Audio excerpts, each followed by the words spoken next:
Hello friends, welcome to AH times. Friends, మన యొక్క AP రాష్ట్ర వ్యాప్తంగా రేపటి నుండి ప్రతి ఇంటికి అధికారులు అయితే రాబోతున్నారు.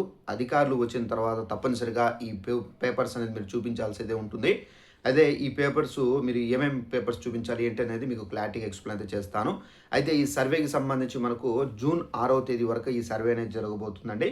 అయితే దానికి సంబంధించిన పూర్తి వివరాలు తెలియజేస్తాను. ఈ వీడియో నచ్చినట్లయితే లైక్ చేసుకొని ఛానల్ను సబ్స్క్రైబ్ చేసుకొని ఫాలో అవుతుండండి.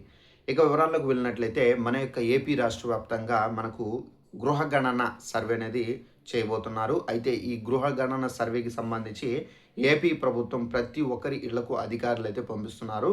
అయితే ఈ అధికారులు వచ్చిన తర్వాత తప్పనిసరిగా మీ యొక్క వివరాలు ఏవైతే ఉన్నాయో ఆ వివరాలు అనేది ఇవ్వాల్సి అయితే ఉంటుంది. సో దానికి సంబంధించినటువంటి నోటిఫికేషన్ నేను ఇక్కడ స్టిక్ చేస్తున్నాను చూడండి.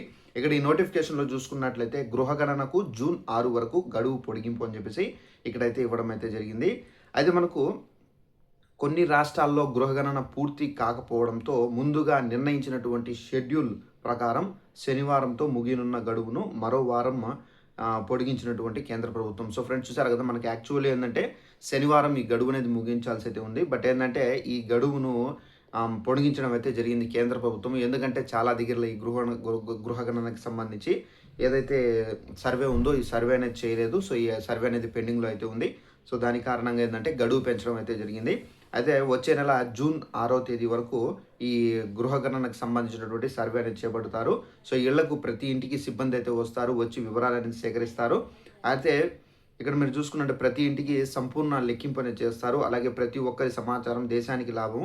అలాగే సమాచారం గోప్యంగా భద్రంగా అయితే ఉంచుతారు. 100% గణన మన లక్ష్యం. సో వీళ్ళు వచ్చిన తర్వాత సో మీ యొక్క ration card, Aadhaar card, next వచ్చేసి ఏదైతే డీటెయిల్స్ ఉన్నాయో మీ ఇంటికి సంబంధించి, స్లాబ్కి సంబంధించి, నెక్స్ట్ వచ్చేసి మీ ఇంట్లో ఎంతమంది ఉంటున్నారు, ఫ్యామిలీస్ ఎన్ని, అలాగే మీకు మీ పిల్లలకి ఏమైనా మ్యారేజెస్ అయ్యాయా, జాబ్స్ ఏమైనా చేస్తున్నారా, పర్ ఇన్కమ్ ఎంత పర్ మంత్, సో మొత్తం డీటెయిల్స్ అనేది అడగడం అయితే జరుగుతుంది. సో ఈ డీటెయిల్స్ ప్రతి దానికి అడిగినటువంటి ప్రతి డీటెయిల్కి క్వశ్చన్కి ఆన్సర్ అని చెప్పాల్సి అయితే ఉంటుంది. వాళ్ళు రేషన్ కార్డ్ చూపించమంటే చూపించాలి, ఒకవేళ ఆధార్ కార్డ్ చూపించమంటే చూపించాలి. ప్రతి ఒక్కటి వాళ్ళు ఏదైతే చూపించమంటారో డాక్యుమెంట్స్, ఆ డాక్యుమెంట్స్ వరకు మీరు చూపించాలి. For example Aadhaar card number ఏదైనా చెప్పమంటే చెప్పాల్సిన అవసరం అయితే లేదు. బట్ ఏంటంటే ఆధార్ కార్డు అడగరు.